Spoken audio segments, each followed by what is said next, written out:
Cycle चालवण्याचे कौशल्य हे मोटरसायकल चालवण्यासाठी उपयोगी पडत असेल तर त्यास अध्ययनाचे कोणते संक्रमण म्हणतात? आणि याचे योग्य उत्तर असणार आहे धनसंक्रमण. मित्र, महाटीईटी 2026 ही परीक्षा 28 जून रोजी होणार आहे. बालमानसशास्त्र आणि अध्यापनशास्त्र या विषयाचे आपण महत्त्वाचे नोट्स ह्या व्हिडिओमध्ये पाहत आहोत. पुढचा प्रश्न आहे, शारीरिक प्रतिक्रियांचे व्यवस्थापन करण्यासाठी खालीलपैकी कोणत्या तंत्राचा वापर केला जात नाही? आणि याचे योग्य उत्तर आहे व्यसनांच्या आहारी जाणे. बघा, शारीरिक प्रतिक्रियांचे व्यवस्थापन करण्यासाठी आपण व्यसनांच्या आहारी जाणे या तंत्राचा वापर करत नाही, तर जैव प्रतिभरण, शिथिलीकरण प्रशिक्षण आणि व्यायाम या तंत्रांचा उपयोग आपण करतो. पुढचा प्रश्न आहे, ज्या व्यक्तींमध्ये मेंदूचा उजवा भाग अधिक कार्यप्रवण असतो ती व्यक्ती खालीलपैकी कोणती गोष्ट अधिक सुलभपणे करते? आणि याचे योग्य उत्तर असणार आहे भावनात्मक कार्य करणे. ज्या व्यक्तींचा मेंदूचा उजवा भाग हा अधिक कार्यक्षम असतो, कार्यप्रवण असतो, त्या व्यक्ती भावनात्मक कार्य करणे ही गोष्ट अधिक सुलभपणे करतात. पुढचा प्रश्न आहे, तार्किक पद्धतीने विचार करणे किंवा अनुमान काढणे हे मेंदूच्या कोणत्या भागाशी संबंधित असू शकते? आणि याचं योग्य उत्तर आहे मेंदूचा डावा भाग. तार्किक पद्धतीने विचार करणे किंवा अनुमान काढणे हे मेंदूच्या डाव्या भागाशी संबंधित असू शकते. पुढचा प्रश्न आहे, कार्ल रॉजर्स या मानसशास्त्रज्ञाने विद्यार्थ्याचे अध्ययन चांगले होण्यासाठी कोणत्या अध्ययनविषयक उपपत्तीमध्ये आपले विचार मांडले आहेत? आणि याचे योग्य उत्तर असणार आहे अनुभवजन्य अध्ययनविषयक उपपत्ती. कार्ल रॉजर्स या मानसशास्त्रज्ञाने विद्यार्थ्याचे अध्ययन चांगले होण्यासाठी अनुभवजन्य अध्ययनविषयक उपपत्ती मांडली आहे. पुढचा प्रश्न आहे, कार्ल रॉजर्स याच्या मते विद्यार्थ्याच्या दृष्टीने कोणती मूल्यमापन पद्धती प्रमुख असली पाहिजे? आणि याचं योग्य उत्तर असणार आहे स्वमूल्यमापन. कार्ल रॉजर्स यांच्या मते विद्यार्थ्याच्या दृष्टीने स्वमूल्यमापन ही पद्धती प्रमुख असली पाहिजे. पुढचा प्रश्न आहे, अध्ययनाचे मुख्य 3 प्रकार म्हणजे संक्रमण कोणते आहेत? आणि याचं योग्य उत्तर असणार आहे धनसंक्रमण, ऋण संक्रमण आणि शून्य संक्रमण. अध्ययनाचे मुख्य 3 प्रकार आहेत, संक्रमण आहेत, ते म्हणजे धनसंक्रमण, ऋण संक्रमण आणि शून्य संक्रमण. पुढचा प्रश्न आहे, गिलफोर्ड यांनी मांडलेल्या बहुआयामी बुद्धिमत्ता उपपत्तीमध्ये क्रिया या घटकात कोणत्या गोष्टीचा समावेश होतो? आणि याचं योग्य उत्तर असणार आहे बोध, स्मरण आणि मूल्यमापन. बोध म्हणजे एखाद्या गोष्टीची जाणीव होणे, स्मरण म्हणजे बोध झालेल्या गोष्टींची धारणा होणे आणि मूल्यमापन म्हणजे निवडलेल्या पर्यायांची परिणामकारकता तपासणे. गिलफोर्ड यांनी या 3 बहुआयामी बुद्धिमत्ता उपपत्तीमध्ये क्रिया मांडल्या आहेत. पुढचा प्रश्न आहे, प्राथमिक इयत्तेमध्ये आधी वस्तू आणि नंतर वर्णन या क्रमासाठी कोणते अध्यापन सूत्र योग्य ठरते? आणि याचे योग्य उत्तर असणार आहे मूर्ताकडून अमूर्ताकडे. प्राथमिक इयत्तेमध्ये आधी वस्तू आणि नंतर वर्तन या क्रमासाठी मूर्ताकडून अमूर्ताकडे हे अध्यापन सूत्र योग्य ठरते. पुढचा प्रश्न आहे, अब्राहम कप्लान यांच्या मते व्यवहार आणि तत्त्वे यांच्या तुलनेत सांकेतिक रचना म्हणजे काय होय? आणि याचं योग्य उत्तर असणार आहे उपपत्ती. अब्राहम कप्लान यांच्या मते व्यवहार आणि तत्त्वे यांच्या तुलनेत सांकेतिक रचना म्हणजे उपपत्ती होय. पुढचा प्रश्न आहे, शरीरातील हार्मोन्सच्या अनियमित स्त्रावामुळे कोणते मतिमंदत्व येते? आणि याचं योग्य उत्तर असणार आहे गॅलॅक्टोसिमिया. हे शरीरातील हार्मोन्सच्या अनियमित स्त्रावामुळे मतिमंदत्व येत असते आणि ते म्हणजे गॅलॅक्टोसिमिया हे मतिमंदत्व येते. पुढचा प्रश्न आहे, 2 परिस्थितीमध्ये जर समान घटक असतील तर अध्ययन संक्रमण होते असे मत कोणत्या मानसशास्त्रज्ञाने मांडले? आणि याचे योग्य उत्तर असणार आहे थॉर्नडाईक. 2 परिस्थितीमध्ये जर समान घटक असतील तर अध्ययन संक्रमण होते हे मत थॉर्नडाईक यांनी मांडले आहे. पुढचा प्रश्न आहे, कोणतीही गोष्ट जाणून घेण्यासाठी मनाने केलेली धडपड म्हणजे काय होय? आणि याचं योग्य उत्तर आहे अवधान. कोणतीही गोष्ट जाणून घेण्यासाठी मनाने केलेली धडपड म्हणजे अवधान होय. पुढचा प्रश्न आहे, मनाने केलेली धडपड म्हणजेच अवधान असेल तर मनाला मिळालेली प्राथमिक जाणीव किंवा अनुभव म्हणजे काय? आणि याचे योग्य उत्तर असणार आहे संवेदना. मनाने केलेली धडपड म्हणजे अवधान, तर मनाला मिळालेली प्राथमिक जाणीव किंवा अनुभव म्हणजे संवेदना होय. पुढचा प्रश्न आहे, ब्लूमच्या वर्गीकरण म्हणजे टॅक्सोनॉमी शास्त्रानुसार मूल्यमापनाच्या त्रिकोणाच्या शिरोबिंदूला कोणता घटक असतो? आणि याचे योग्य उत्तर असणार आहे उद्दिष्टे. ब्लूमच्या वर्गीकरण म्हणजेच टॅक्सोनॉमी शास्त्रानुसार मूल्यमापनाच्या त्रिकोणाच्या शिरोबिंदूला उद्दिष्टे हा घटक असतो. पुढचा प्रश्न आहे, स्मरणशक्तीच्या घटकांचा योग्य क्रम कोणता आहे? आणि याचे योग्य उत्तर असणार आहे ग्रहण, धारणा, प्रत्यावाहन आणि प्रत्याभिज्ञान. स्मरणशक्तीच्या घटकांचा योग्य क्रम ग्रहण, धारणा, प्रत्यावाहन आणि प्रत्याभिज्ञान या पद्धतीने असणार आहे. पुढचा प्रश्न आहे, वाघ दिसताच पळून जाणे हे कोणत्या सहज प्रवृत्तीचे उदाहरण आहे? आणि याचे योग्य उत्तर असणार आहे पलायन. वाघ दिसताच पळून जाणे हे पलायन या सहज प्रवृत्तीचे उदाहरण आहे. पलायन या सहज प्रवृत्तीचे उदात्तीकरण करण्यासाठी विद्यार्थ्यांना कोणते शिक्षण देणे योग्य ठरेल? आणि याचे योग्य उत्तर असणार आहे विद्यार्थ्यांना कराटे खेळाचे शिक्षण देणे.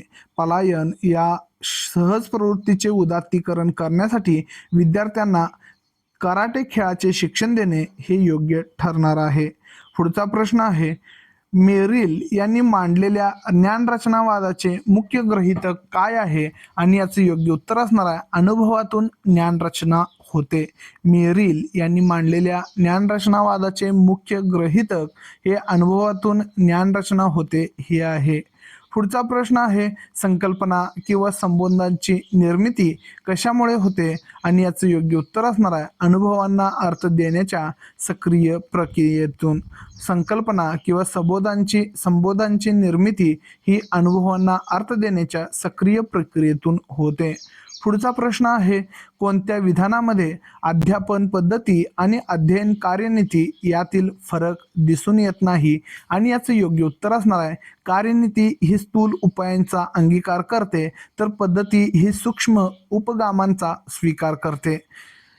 कार्यनीती ही स्थूल उपायांचा अंगीकार करते, तर पद्धती ही सूक्ष्म उपगामांचा स्वीकार करते.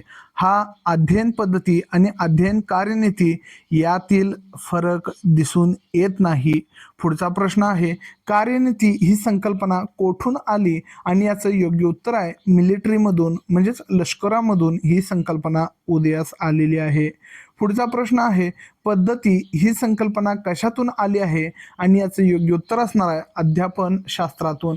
पद्धती ही संकल्पना आपल्याला अध्यापन शास्त्रातून दिसून येते. पुढचा प्रश्न आहे, अध्यापनाला शास्त्र कोण मानतं आणि कला कोण मानतं? आणि याचं योग्य उत्तर आहे कार्यनीती अध्यापनाला शास्त्र मानते, तर पद्धती अध्यापनाला कला मानते. अध्यापनाला शास्त्र ही कार्यनीती अध्यापनाला शास्त्र मानते, तर पद्धती अध्यापनाला कला मानते. पुढचा प्रश्न आहे, अपेक्षित वर्तन बदल व अध्ययन परिस्थिती यांचा संबंध कशाशी येतो? आणि याचं योग्य उत्तर असणार आहे कार्यनीतीशी. अपेक्षित वर्तन बदल व अध्ययन परिस्थिती याचा संबंध कार्यनीतीशी येत असतो. पुढचा प्रश्न आहे, आशय व सादरीकरण यांचा संबंध कशाशी येतो? आणि याचं योग्य उत्तर असणार आहे अध्यापन पद्धतीशी. आशय व सादरीकरण यांचा संबंध अध्यापन पद्धतीशी येत असतो. पुढचा प्रश्न आहे, समाजात घडणाऱ्या घटनांचे विश्लेषण वैज्ञानिक दृष्टिकोनातून करणे या आंतरक्रियेचा समावेश कोणत्या आंतरक्रियांमध्ये होत नाही? आणि याचे योग्य उत्तर असणार आहे सांस्कृतिक आंतरक्रियांमध्ये. समाजात घडणाऱ्या घटनांचे विश्लेषण वैज्ञानिक दृष्टिकोनातून करणे या आंतरक्रियेचा समावेश सांस्कृतिक आंतरक्रियेमध्ये होत नाही. पुढचा प्रश्न आहे, राष्ट्रीय सण साजरे करणे, विविध धर्माच्या सणांमध्ये उत्साहाने भाग घेणे आणि आषाढी एकादशीला पंढरपूरला पायी चालत जाणे या कोणत्या प्रकारच्या आंतरक्रिया आहेत? आणि याचं योग्य उत्तर असणार आहे सांस्कृतिक आंतरक्रिया. राष्ट्रीय सण साजरे करणे, विविध धर्मांच्या सणांमध्ये उत्साहाने भाग घेणे आणि आषाढी एकादशीला पंढरपूरला पायी चालत जाणे या सांस्कृतिक आंतरक्रिया आहेत. पुढचा प्रश्न आहे, ताणतणावाच्या व्यवस्थापनासाठी आवश्यक वर्तन बदलामध्ये कोणते विधान अनुकूल नाही? आणि याचं योग्य उत्तर असणार आहे नकारात्मक दृष्टिकोन ठेवणे. ताणतणावाच्या व्यवस्थापनासाठी आवश्यक वर्तन बदलांमध्ये नकारात्मक दृष्टिकोन ठेवणे हे विधान अनुकूल नाही. पुढचा प्रश्न आहे, ताणतणाव व्यवस्थापनासाठी कोणते वर्तन बदल अनुकूल मानले जाते? आणि याचं योग्य उत्तर आहे समतोल आहार देणे, समतोल आहार घेणे, कामाचा प्राधान्यक्रम ठरवणे आणि कामाचे व वेळेचे नियोजन करणे.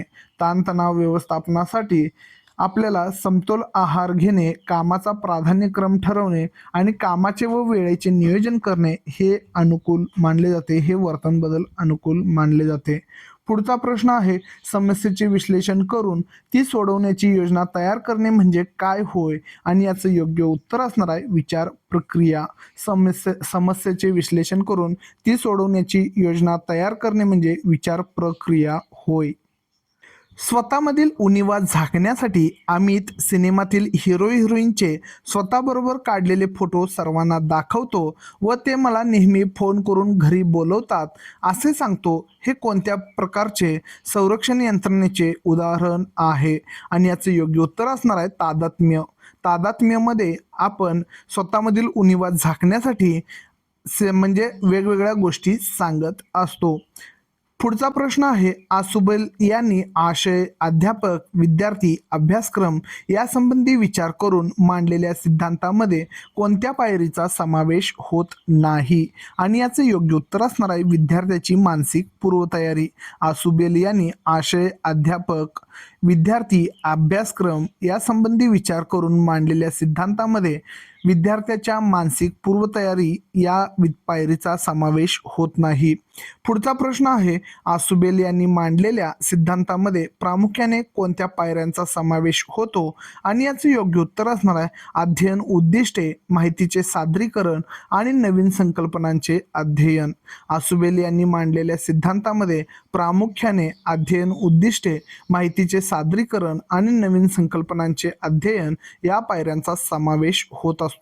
पुढचा प्रश्न आहे, लहान, मोठा, आखूड, लांब, जवळ, दूर, काल, आज इत्यादी संबोध स्पष्ट होऊन वस्तू प्रत्यक्ष पाहून वर्गीकरण करणे, क्रम लावणे, मांडणी करणे, चित्र काढणे, रचना करणे इत्यादी बाबी जीन पियाजे यांनी मांडलेल्या कोणत्या विकासाच्या अवस्थेमध्ये घडून येतात? आणि याचे योग्य उत्तर असणार आहे मूर्त क्रियाकाल अवस्था. मूर्त क्रियाकाल अवस्थेमध्ये लहान, मोठा, आखूड, लांब, जवळ, दूर, काल, आज इत्यादी संबोध स्पष्ट होऊन वस्तू प्रत्यक्ष पाहून वर्गीकरण करणे, क्रम लावणे, मांडणी करणे, चित्र काढणे, रचना करणे इत्यादी बाबी दिसून येत असतात. पुढचा प्रश्न आहे, एका वर्तुळाची त्रिज्या 7 सेमी आहे तर त्या वर्तुळाचे क्षेत्रफळ किती? हा प्रश्न शैक्षणिक उद्दिष्टांमध्ये कोणत्या उद्दिष्टाशी निगडीत आहे? आणि याचे योग्य उत्तर असणार आहे उपयोजन. एका वर्तुळाची त्रिज्या 7 सेंटीमीटर आहे तर त्या वर्तुळाचे क्षेत्रफळ किती? हा प्रश्न उपयोजन या शैक्षणिक उद्दिष्टाशी निगडीत आहे. डोळ्यांनी ग्रहण केलेले दृक संवेदनांचे ग्रहण करून त्यावर प्रक्रिया करणे आणि प्रतिमांचा अर्थ लावण्याचे काम मेंदूतील कोणत्या भागातील केंद्रामार्फत केले जाते? आणि याचे योग्य उत्तर असणार आहे पार्श्व मस्तिष्क भाग. पार्श्व मस्तिष्क भागात आपल्याला डोळ्यांनी ग्रहण केलेल्या दृक संवेदनांचे ग्रहण करून त्यावर प्रक्रिया करणे आणि प्रतिमांचे अर्थ लावण्याचे काम केले जात असते. पुढचा प्रश्न आहे, शिक्षकाने विद्यार्थ्यांना नवीन ज्ञान देण्यापूर्वी त्यांचे पूर्वज्ञान पक्के केलेले असले पाहिजे हे मत कोणत्या मानसशास्त्रज्ञाचे आहे? मानसशास्त्रज्ञाने मांडले आहे. आणि याचं योग्य नाव असणार आहे, योग्य उत्तर असणार आहे ब्रूनर. ब्रूनर या मानसशास्त्रज्ञाने शिक्षकाने विद्यार्थ्यांना नवीन ज्ञान देण्यापूर्वी त्यांचे पूर्वज्ञान पक्के केलेले असले पाहिजे असे मत होते. पुढचा प्रश्न आहे, क्रमवित अध्ययन पद्धतीमध्ये नवा भाग शिकवण्यासाठी विषय प्रतिपादनाची तयारी म्हणजे कोणती चौकटी होय? आणि याचं योग्य उत्तर असणार आहे ज्ञान संपादन चौकटी. क्रमवित अध्ययन पद्धतीमध्ये नवा भाग शिकवण्यासाठी विषय प्रतिपादनाची तयारी म्हणजे ज्ञान संपादन चौकटी होय. पुढचा प्रश्न आहे, संवेदाला अर्थ लावला की त्याचे रूपांतरण खालीलपैकी कोणत्या घटकात होते?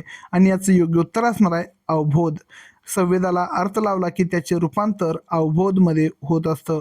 पुढचा प्रश्न आहे, डॅनियल गोलमन यांनी मांडलेल्या भावनिक बुद्धिमत्तेच्या प्रमुख 2 घटकांपैकी व्यक्तिगत क्षमता या घटकांमध्ये खालीलपैकी कोणत्या बाबींचा समावेश होत नाही? आणि तदनुभूती म्हणजेच एम्पॅथी हा सामाजिक क्षमतेचा भाग आहे आणि हा त्या बाबींमध्ये समावेश होत नाही. परिकल्पना निर्मिती आणि समस्येची उकल होण्यासाठी प्रामुख्याने कोणत्या प्रतिमानांचा वापर केला जातो? आणि याचं योग्य उत्तर असणार आहे पृच्छा प्रशिक्षण प्रतिमान.